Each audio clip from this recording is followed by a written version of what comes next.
Bonjour à toutes, bonjour à tous. Bienvenue à la médiathèque de la Maison méditerranéenne des sciences de l'homme d'Aix-en-Provence pour cette nouvelle séance de Livre Imam, Monde arabe et musulman.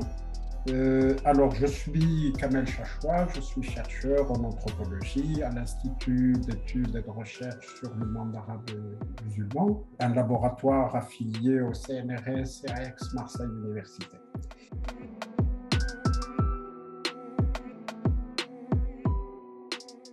Aujourd'hui, nous avons le plaisir d'accueillir Hélène Clodo-Awad, anthropologue, directrice de recherche au CNRS.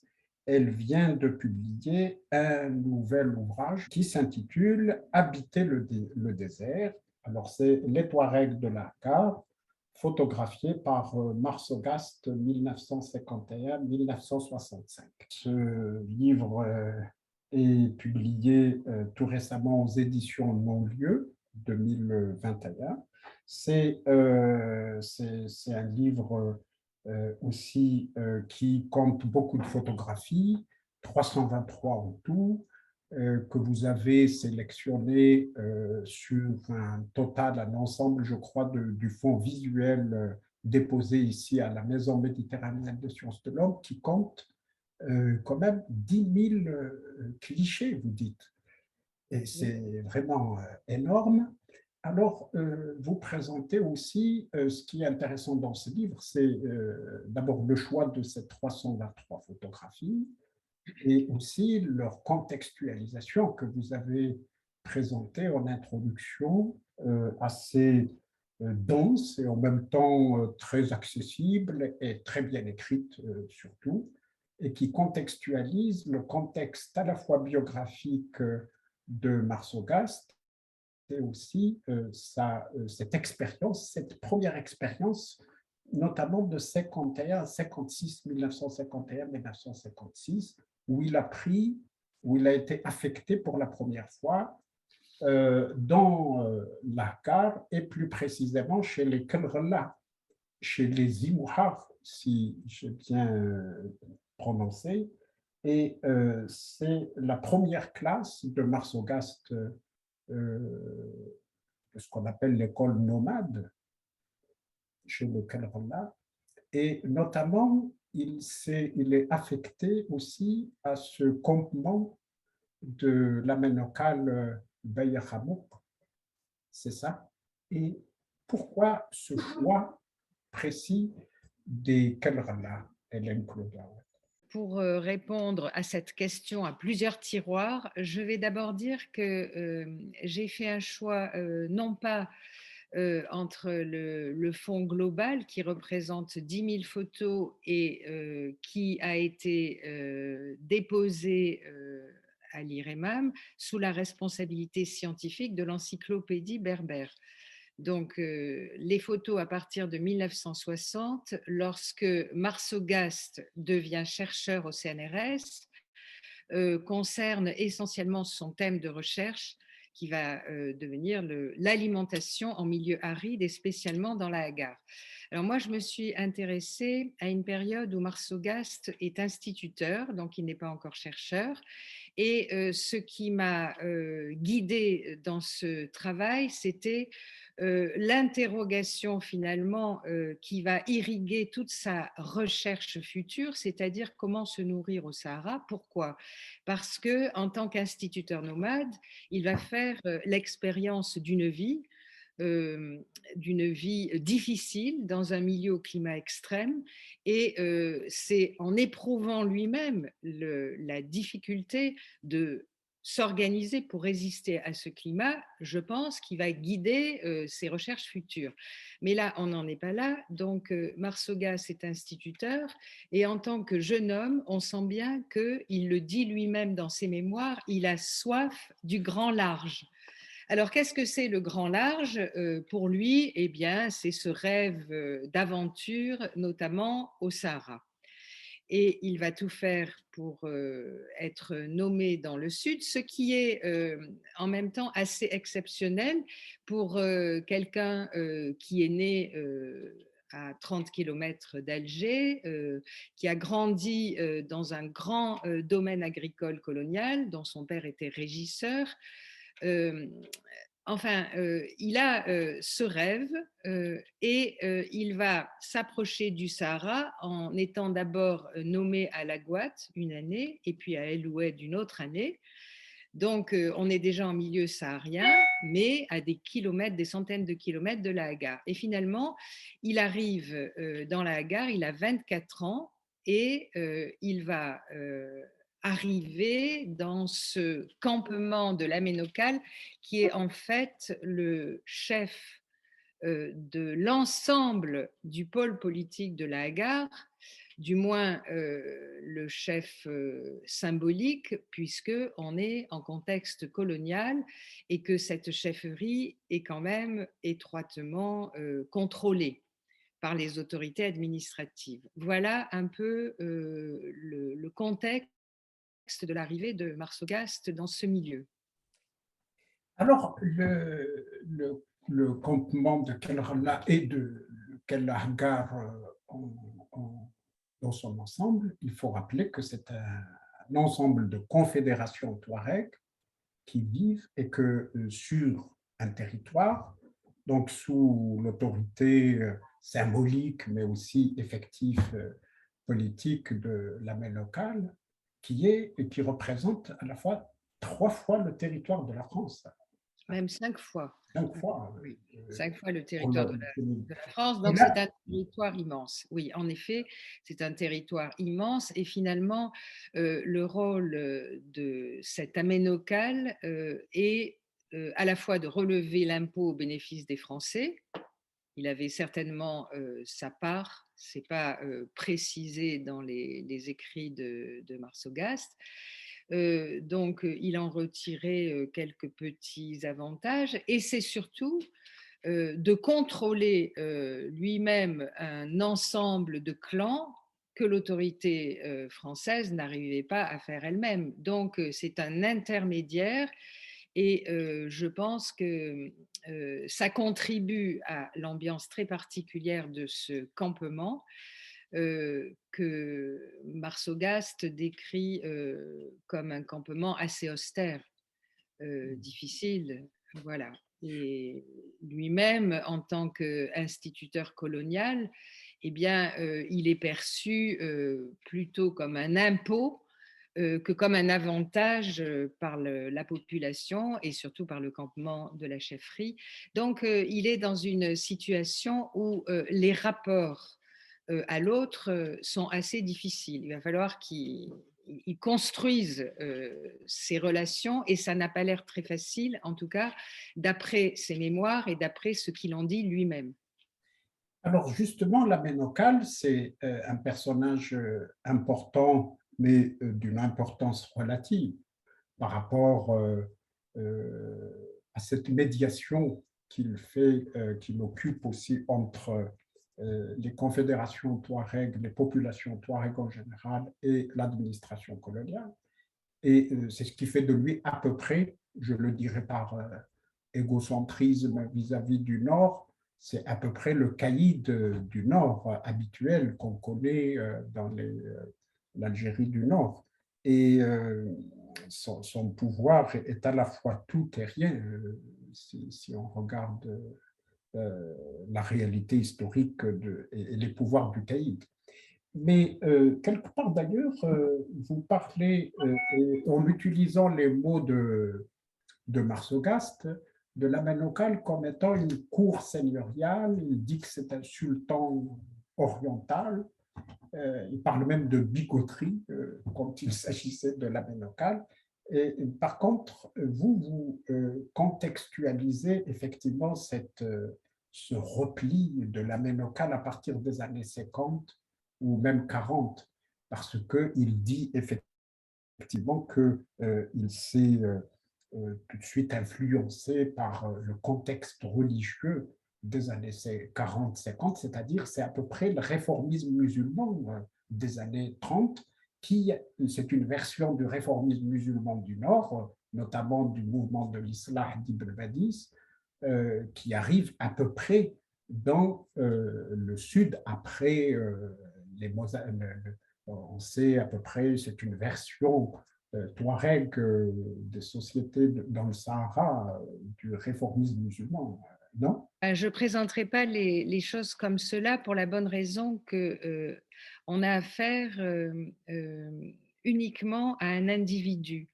qui finalement se soumet dans ces années-là à une version juridique de l'islam sous l'influence voilà, de personnages religieux venus du Nord, mais il s'agit d'une personne, c'est la personne de la Ménocale.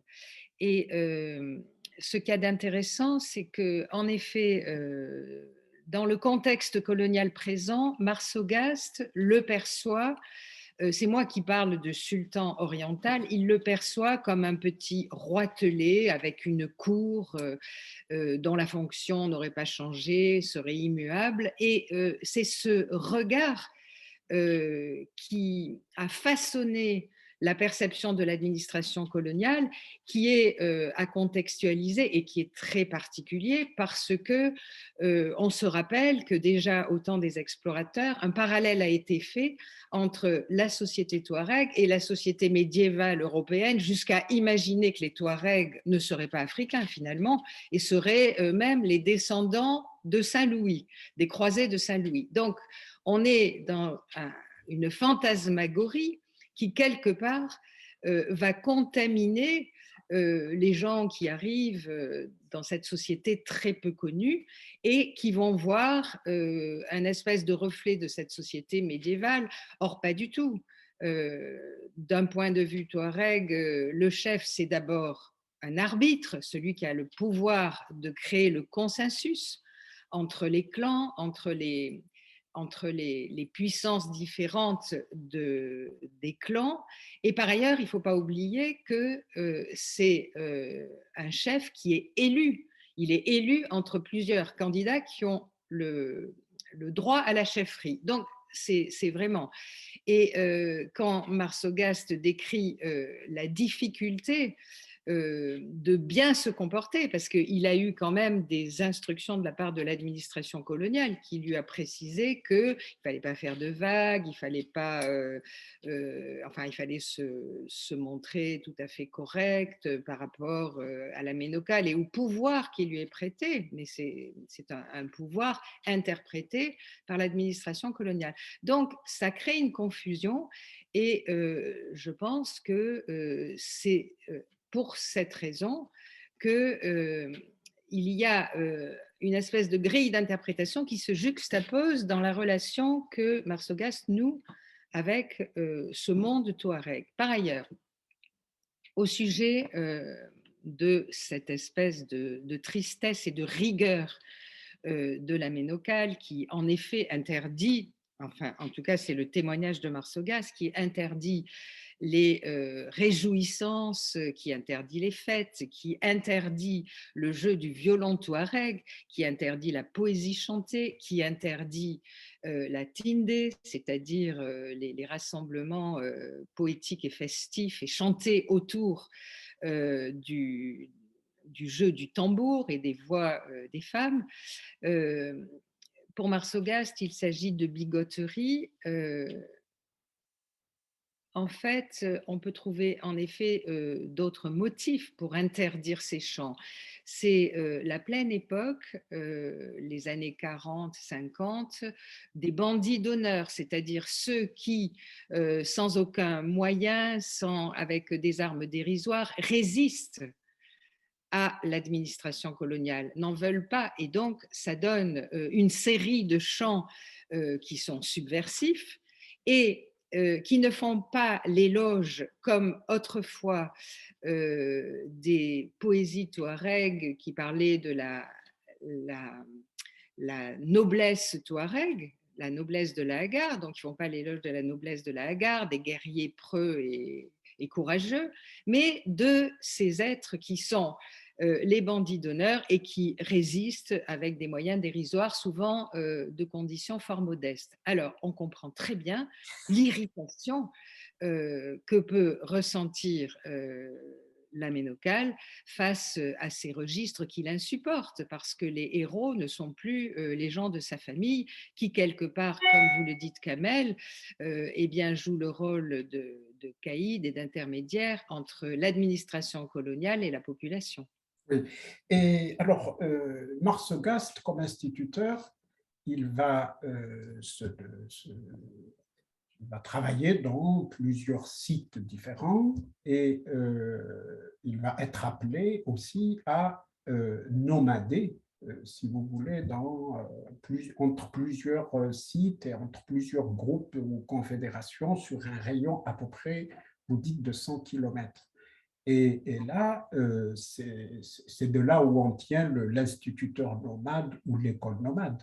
Parce que finalement, c'est une classe qui se tient sous la tente et cette tente qui sert à la fois d'école pour les enfants, mais aussi de tente pour Marsogast et son cuisinier ou Oui, son assistant. oui, oui, Comment, oui. et justement, cette nouvelle école qui commence dans les années 50, qui déménage comment elle était reçue sur place et qu'est-ce qu'elle avait produit comme génération scolarisée, à quoi elle avait servi, parce que j'ai fait un peu le compte, c'est-à-dire entre 51 et 52 dans le campement des Imouhars chez les Kalrana, puis les Isendan dans l'Atakor, et enfin à la Tamesna, en tout, peut-être il y a une cinquantaine d'élèves en, Oui. en espace de 5-6 ans. Alors, je ne sais pas si c'est beaucoup ou peu, ce n'est ni beaucoup ni peu d'ailleurs, mais en même temps, je pense que c'est assez pour produire une sorte de perturbation générale. Et ça, je me rappelle les travaux de Fanny Colonna sur le Nord. Elle disait effectivement sur l'école entre 1880 et 1939, c'est une thèse qu'elle avait soutenue sous la direction de Bourdieu sur l'école coloniale. Elle disait effectivement que l'administration coloniale voulait scolariser assez, euh, non pas pour qu'ils deviennent effectivement pour intégrer les élèves, mais assez pour les arracher à leur milieu naturel. C'est très vicieux comme système qui fait qu'on sort les gens de leur milieu sans les laisser arriver à l'autre milieu. C'est juste assez pour perturber. Alors, et qu'est-ce qu'elle a produit, cette scolarisation, sur laquelle d'ailleurs Marsogast doutait un petit peu. Il disait que c'était une mission plutôt politique qu'éducative, au fond. Qu'est-ce que vous en pensez? Non, je crois que ça dépend des périodes et ça dépend des lieux où il a été nommé. Alors, d'abord, il faut préciser que Marsogas n'est pas le seul instituteur nomade. Donc, il y a un peu plus d'élèves que ce que vous citez qui ont été formés. Mais en effet, le nombre paraît dérisoire par rapport à l'immensité de l'espace et par rapport à la population touareg. Alors, quand il arrive dans le campement de la Ménocale, il n'y a pas beaucoup d'enfants scolarisés, il y en a environ 6 ou 7. Et il y a en effet une réticence qu'il ressent. Donc il va essayer d'utiliser des méthodes qui permettent d'intéresser les élèves.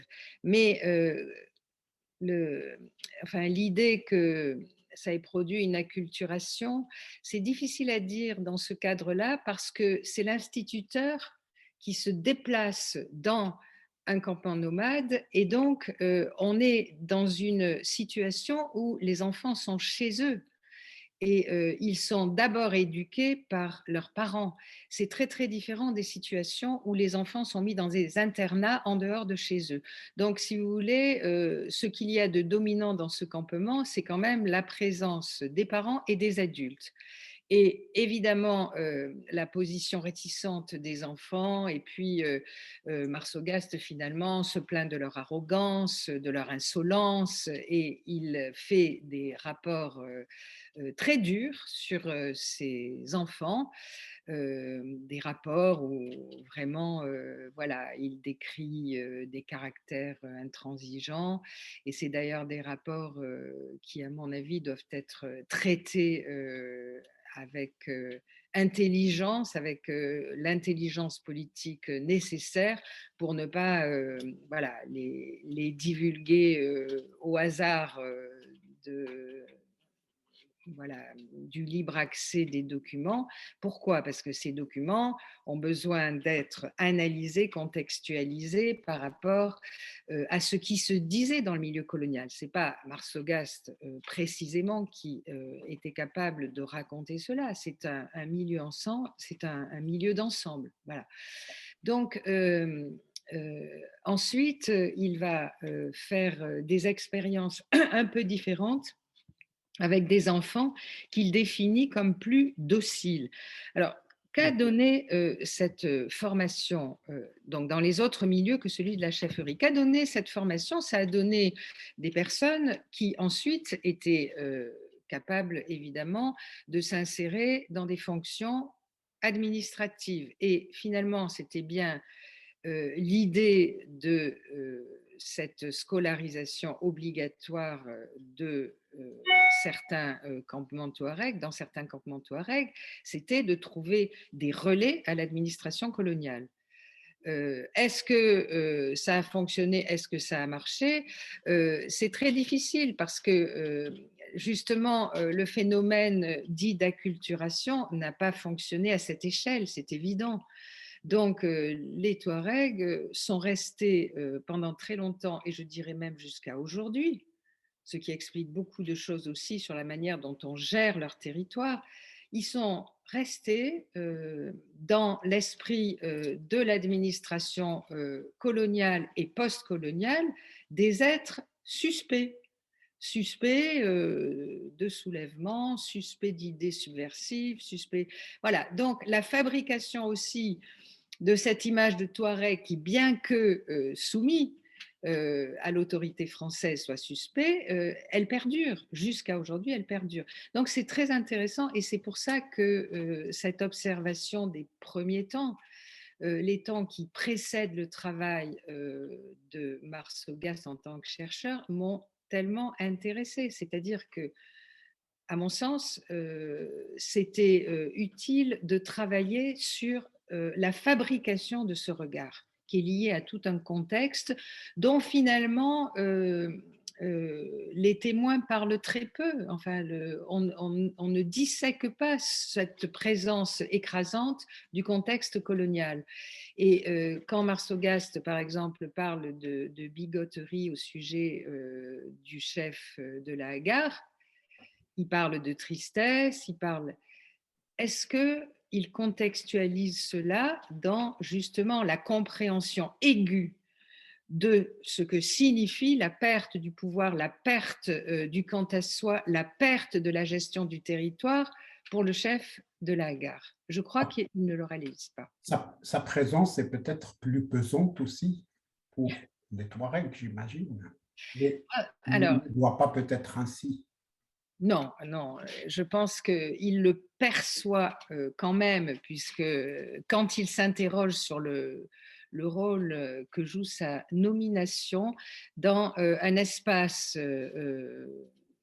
où vont les Kalahagars et où se sont repliés une grande partie des Kalahagars, c'est-à-dire la Tamesna, qui, par les hasards des avancées des troupes coloniales françaises, se retrouve du côté de la colonie du Niger, dépendant de l'administration d'Agadez.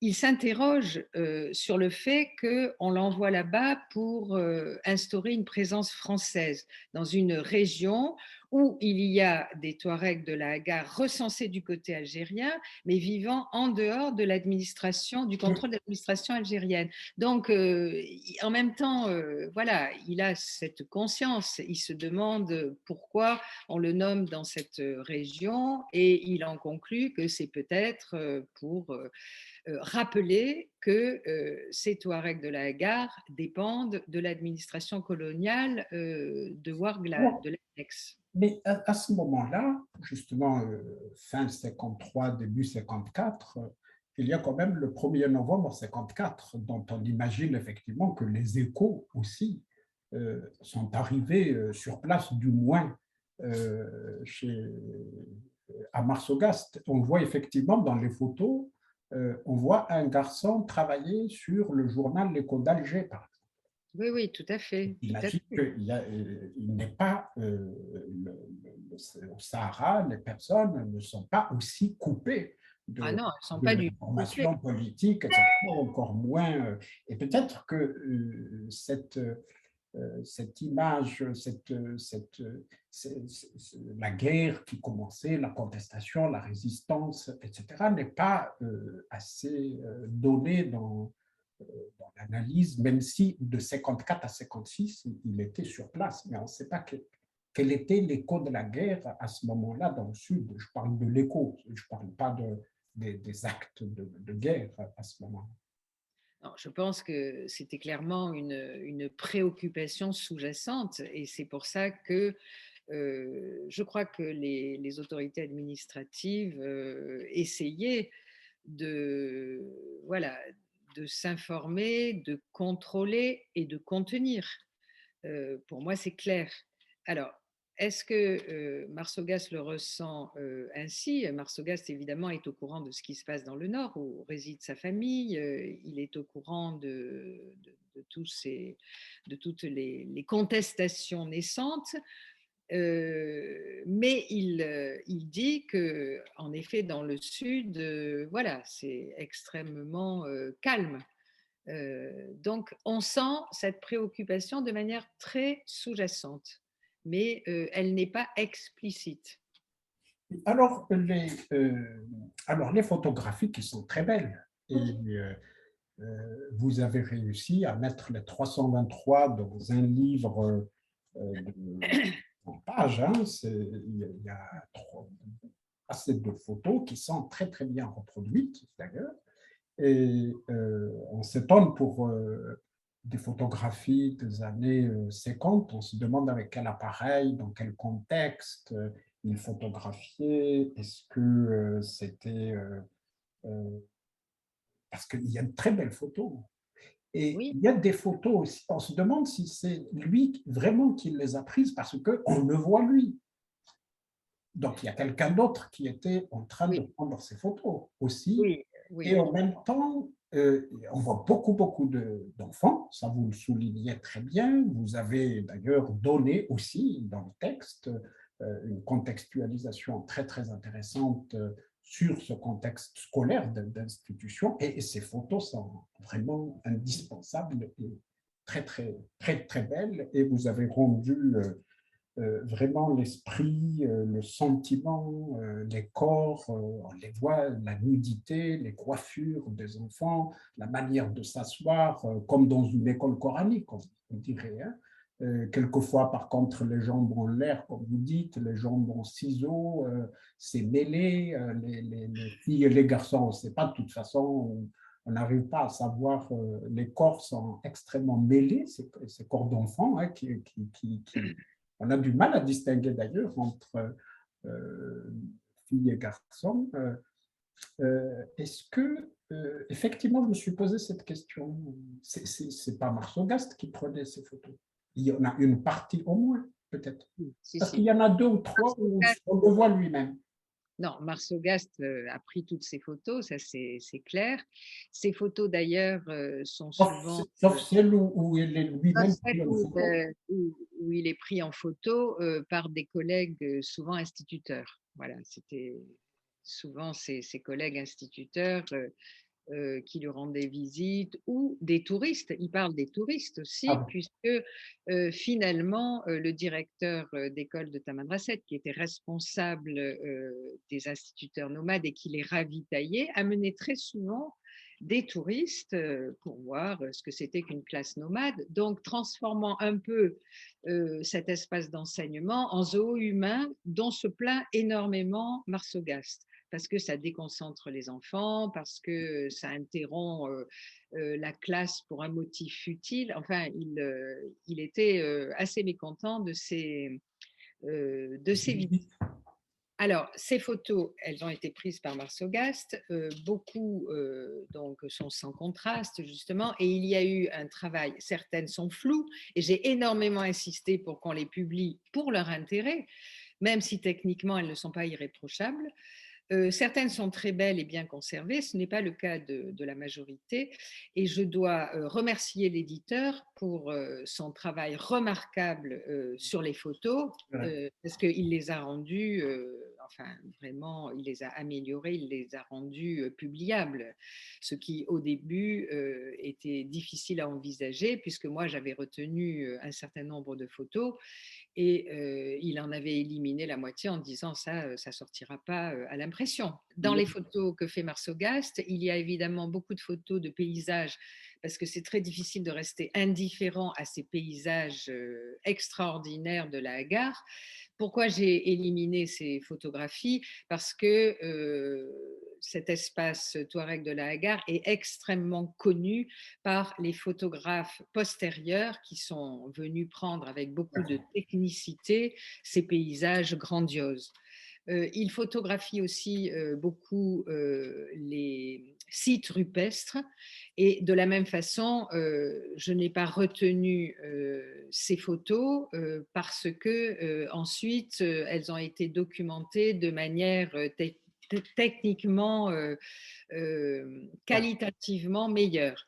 Voilà. Et je ne les ai pas retenues, bien que ça fasse partie des repères dans l'espace des Touaregs, bien sûr. Alors, je me suis focalisée sur que signifie habiter le désert au milieu du XXe siècle. Qu'est-ce que ça implique comme savoir-faire, comme capacité, comme savoir, à la fois géographique, hydraulique, comme savoir sur la faune et la flore, comme connaissance pour exploiter des ressources rares et dispersées. Qu'est-ce que ça implique? Voilà. Et c'est en travaillant sur ce thème que j'ai essayé d'explorer au sens le plus large ce que veut dire et quels savoirs doivent acquérir les personnes, les Touaregs, qui vivent dans cet espace. Et donc, ça fait partie évidemment de l'enseignement Touareg. Alors maintenant, je vais montrer quelques-unes de ces photographies.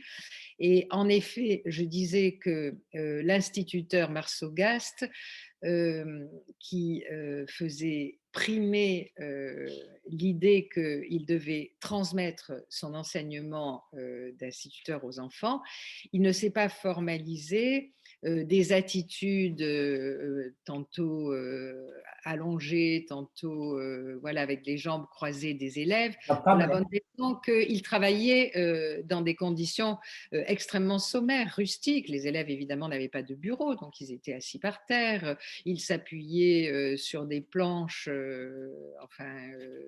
pour écrire, ou alors ils écrivaient sur le sol, allongés sur le sol. Et enfin, dernière précision que je dois donner, et c'est ce que j'ai essayé à la fois de contextualiser, j'ai essayé d'amener des éléments permettant de lire ces photographies, non pas comme des photographies exotiques, mais comme des photographies où il y a du sens. Alors, par exemple, les seuls enfants scolarisés sont les garçons.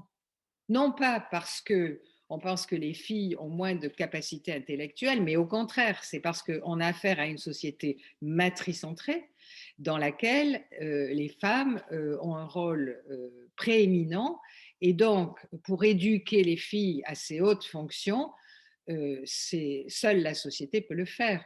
Donc, les garçons qui sont amenés à assurer le lien avec l'extérieur, avec l'inconnu, avec l'étranger, eux, peuvent aller à l'école. Mais Qui les sont filles ceux qui ne sont pas venus à cette école sous la tente?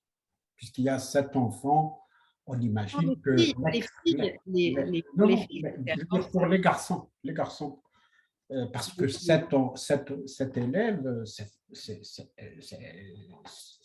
extrêmement très peu.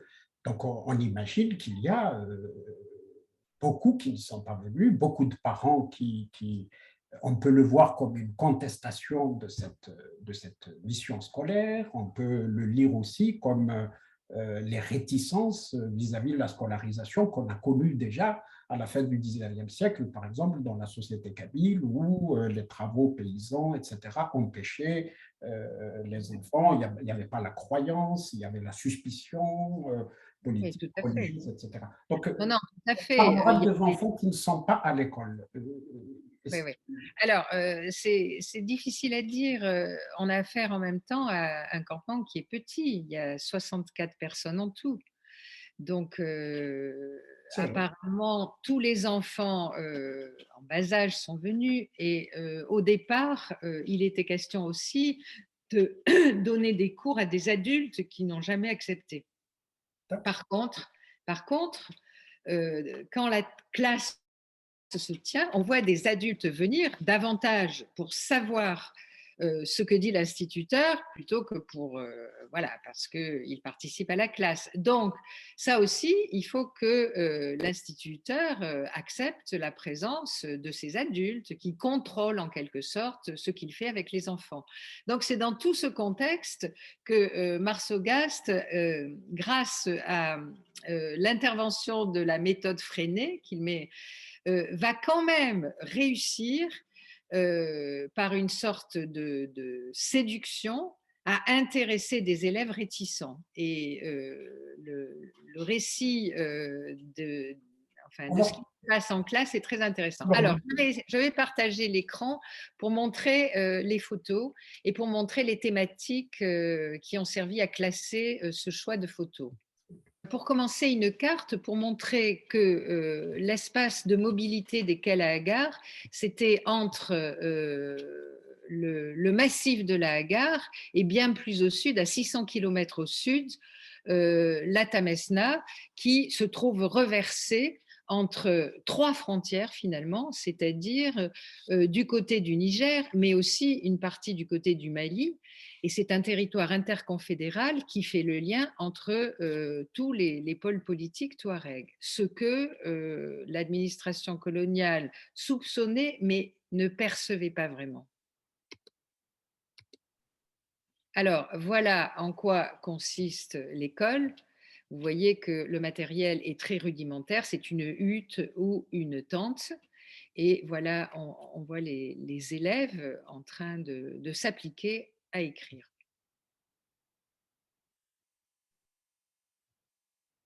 On voit que l'école se fait en partie en plein air. Et quand je parlais des adultes présents, ici, on voit un adulte qui est présent, qui regarde le tableau, et on voit des tout petits enfants aussi qui viennent. Enfin, c'est une attraction. Donc l'instituteur doit faire avec, et on voit qu'il est en train de contenir un petit enfant qui veut s'avancer. Et les élèves sont tous des garçons. Alors, quand on parlait d'entremêlement des corps, voilà un exemple.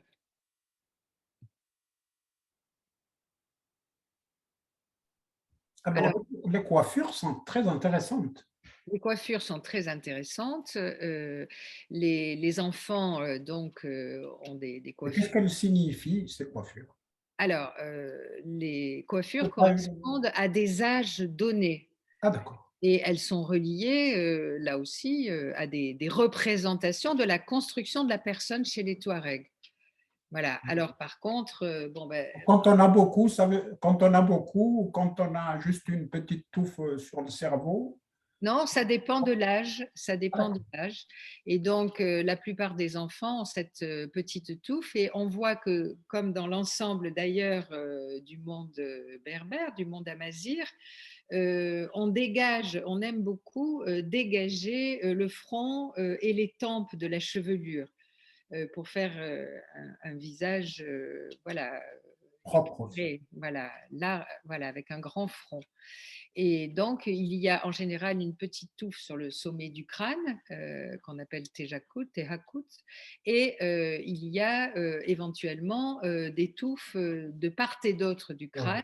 Et pour les filles, il y a également des coiffures souvent asymétriques qui sont très intéressantes.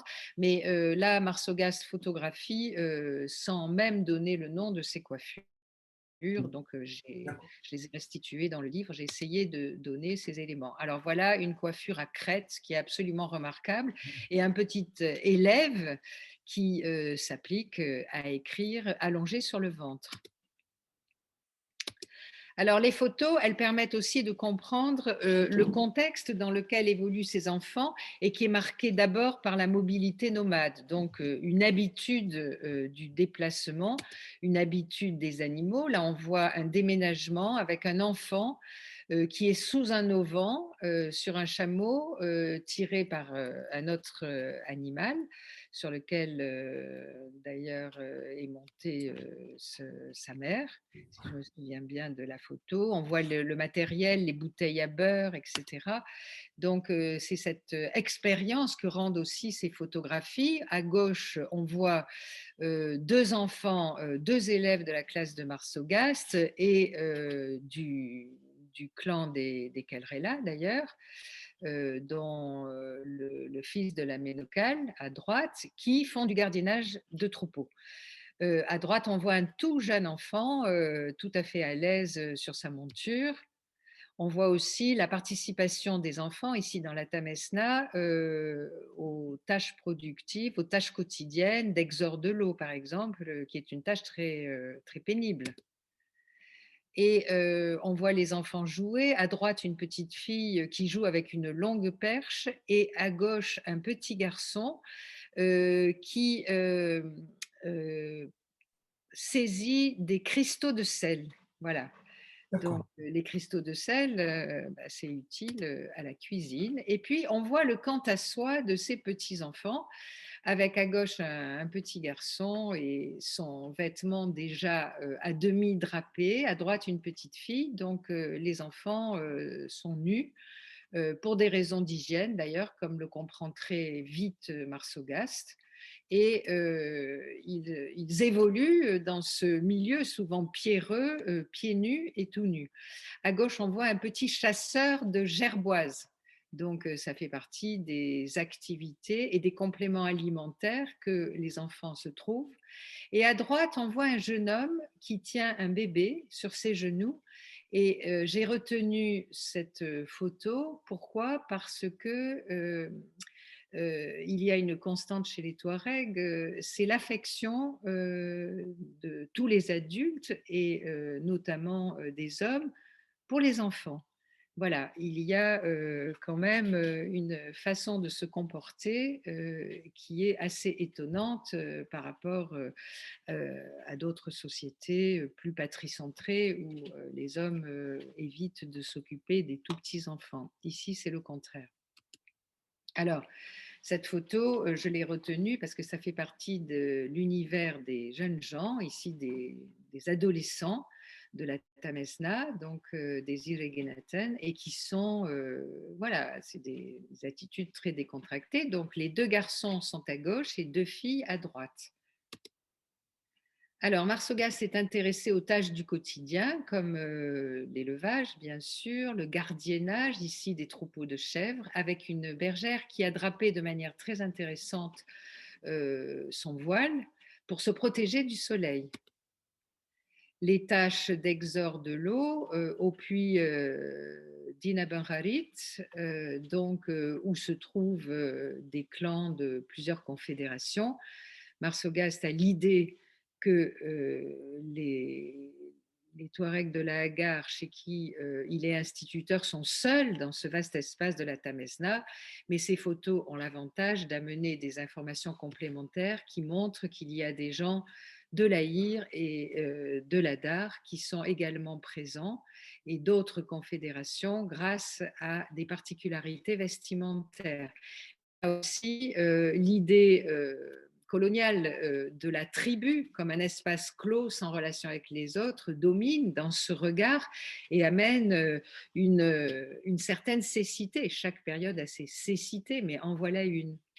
Voilà, donc là, avant la traite, on amorce la lactation en laissant téter le chamelon. On voit un homme derrière avec son écuelle et à gauche une dame. Là, c'est une jeune femme qui transvase le lait dans l'outre.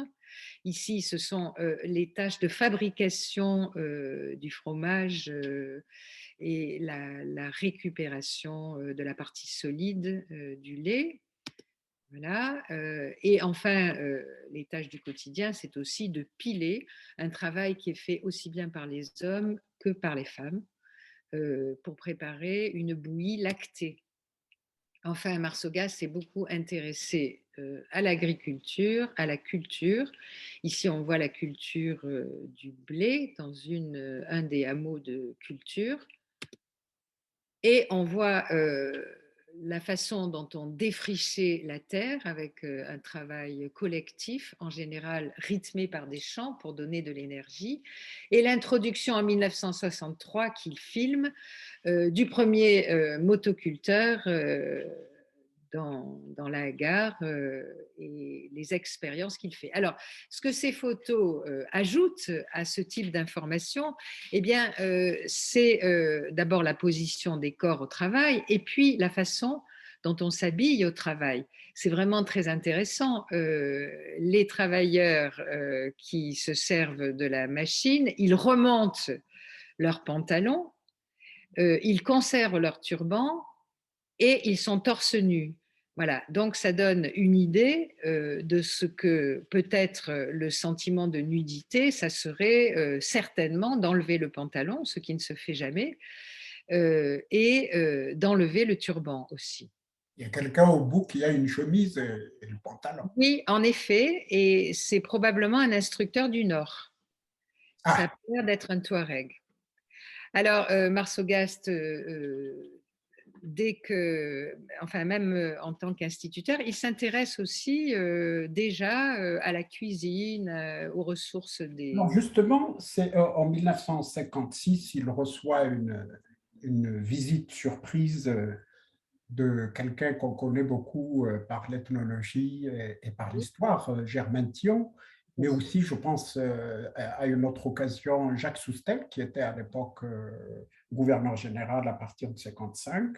Germaine Thion, parce qu'elle était dépêchée en 54 par Mitterrand, ministre de l'Intérieur, pour comprendre l'insurrection dans l'Aurès. Et justement, est-ce que à ce moment-là, Marsogast est remonté avec eux dans le Nord pour collaborer à cette entreprise que sont les centres sociaux, et comme notamment il s'occupait du service audiovisuel, et peut-être c'est lié à ces questions et à cette question centrale pour lui et que vous avez bien fait remarquer aussi dans ces photos, c'est celle de l'alimentation, c'est-à-dire de savoir comment les gens s'alimentent dans un milieu aride et comment ils se nourrissent, comment cette cet évitement de la dépendance alimentaire, etc. Et qu'il avait repris aussi cette thèse, j'allais dire, thiolienne, c'est la même thèse qu'elle se posait dans les années 30, 34 notamment, dans l'Aurès, comment les gens survivent dans un milieu aride. C'est la même question qu'il avait importée, je pense, dans les années 60, dans le milieu touareg, qui convient bien aussi à ce moment-là. Oui. Euh, Est-ce que vous pensez que c'est à ce moment-là, dans cet intervalle entre 56 et 60, que Marsogast, la fréquentation de ces deux ethnologues, que sont effectivement à Alger, Germaine Thion et Soustel, qu'il s'est converti à l'ethnologie peut-être? Alors, ça a Il été n'a pas dit, décidé. hein, ce qu'il n'a pas dit lui-même dans ses Oui, mémoires, hein, de oui, oui. ce livre Tikatoutim, qui sont ses mémoires. Voilà. Oui, oui, tout à fait, tout à fait. Je pense que ça a été un tournant en effet décisif de rejoindre le projet des centres socio-éducatifs à Alger. Et à Alger, Marsogast fréquente également le musée du Bardo, le Bon. musée ethnographique du Bardo. Il fréquente l'équipe de recherche qui a fait ce musée et il commence à se former à l'université. Donc, ça a été décisif, mais je dois dire que ce sens de l'observation ethnographique est déjà présent quand il est instituteur, ce que démontrent ses photos. Ouais. Parce qu'il s'intéresse, par exemple, beaucoup à la technique, il s'intéresse aux objets qui servent à fabriquer la nourriture. Il photographie des mortiers, des pilons, il photographie la puisette qui sert dans Parce que l'extraction de je vous l'eau. dis ça parce qu'à partir justement de 60-62, on voit d'ailleurs les photographies du défilé de Jouloud en 1962, au moment de l'indépendance, Oui, à Tamanrasset, qui sont très intéressantes. Et à ce moment-là, je pense que entre 1961 et 1966, il y a eu quand même les essais nucléaires d'Eilinker. Est-ce que vous avez trouvé des choses dans ces carnets ou dans ces photographies, les 10 000 clichés, des choses qui relatent cette expérience des essais nucléaires et notamment de l'accident nucléaire du 1er mai 62 dans l'Atatok, Péril, oui. voilà, qui a été...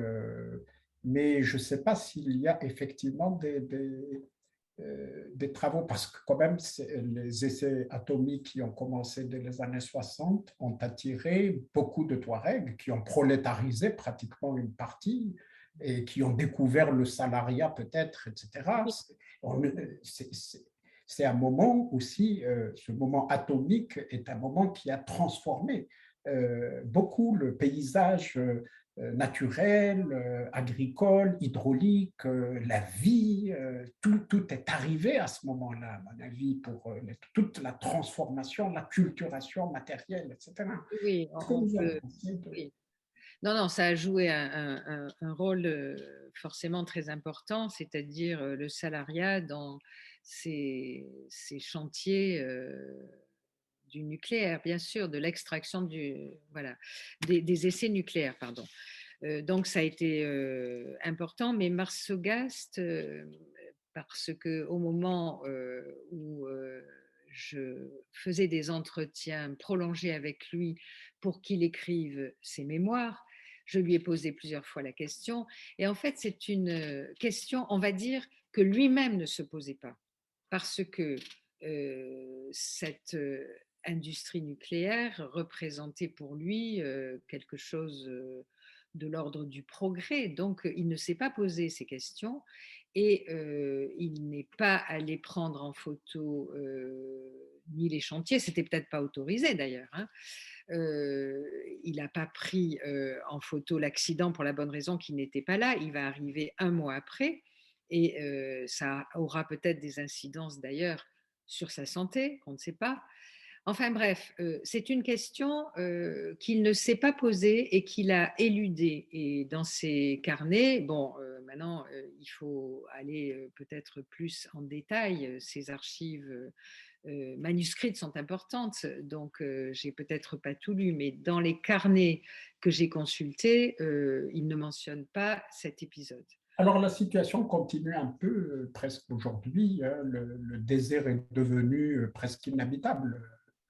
Oui, Paraphraser un peu votre titre par rapport aux enjeux miniers, le radicalisme religieux et politique, l'éclatement au niveau de tous les problèmes qui se posent au niveau des frontières des pays euh, qui se partagent ce monde de Touareg.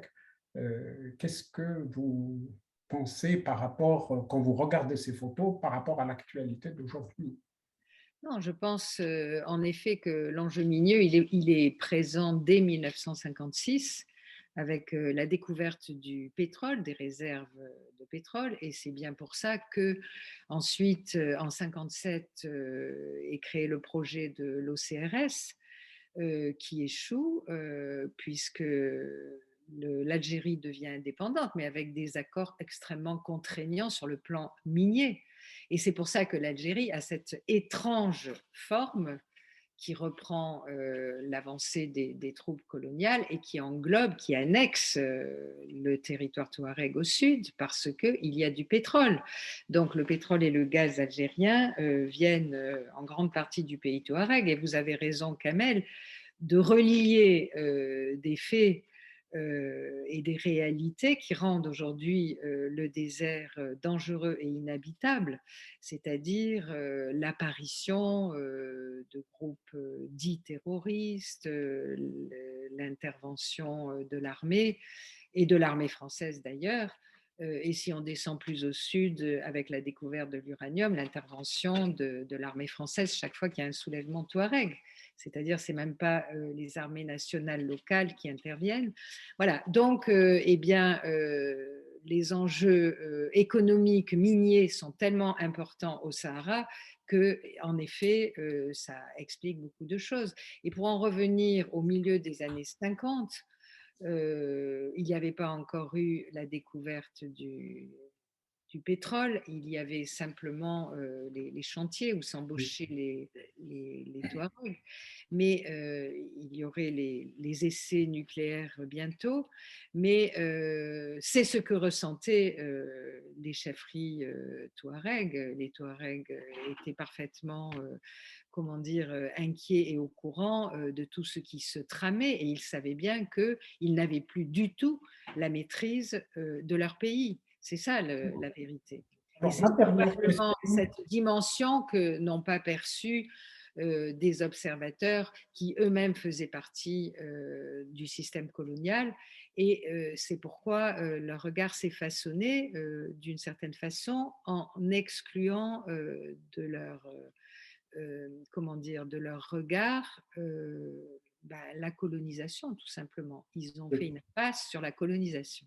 merci, merci Hélène Clodo-Awad. Alors, dire peut-être un mot sur ce fond visuel et qui va s'ajouter à un fond d'archives sonores aussi, qui va se trouver maintenant consultable et numérisé d'ailleurs à la médiathèque de la MMSH ici à Aix-en-Provence. Et je pense effectivement que on aura des chercheurs qui vont s'intéresser de plus en plus à ce fond. Est-ce que vous avez des précisions à donner sur ces fonds d'archives, Hélène Clodo? Oui. Euh, alors, pour l'instant, le fonds Marsogast des photos après 1960 est toujours à l'IREMAM et en effet, la MMSH, enfin la médiathèque de la MMSH a fait le projet et a fait la pression utile pour pouvoir récupérer ce fonds qui est quand même très important sur le plan du volume. Et pour le traiter, alors moi, en tant que chercheur, j'estime que ça serait plutôt la tâche d'un centre d'archives professionnel. Donc, j'ai quelques doutes sur la faisabilité de cette tâche, mais j'espère que l'avenir démentira voilà, mon inquiétude. Mais c'est vrai que c'est un fonds qui nécessite beaucoup de professionnalisme pour être conservé d'abord. Il faut avoir les conditions de le conserver, pour être traité, pour être numérisé. Et j'espère en effet qu'il sera un jour accessible à l'ensemble de la communauté scientifique, à condition de prendre évidemment un certain nombre de précautions éthiques, comme par exemple le fait de ne pas mettre en libre accès des photos dont on ne comprend pas le sens profond, et en plus avec le nom des gens, des familles. Ça ne se fait pas. On ne ferait pas ça avec des personnages qui figurent sur des photos en France, par exemple. Voilà. Merci, merci beaucoup. Alors, merci Hélène Clodo-Awad pour se prêter à cette séance de livre et main qui est maintenant terminée. Merci à Merci. tous, à toutes et Au au revoir. revoir.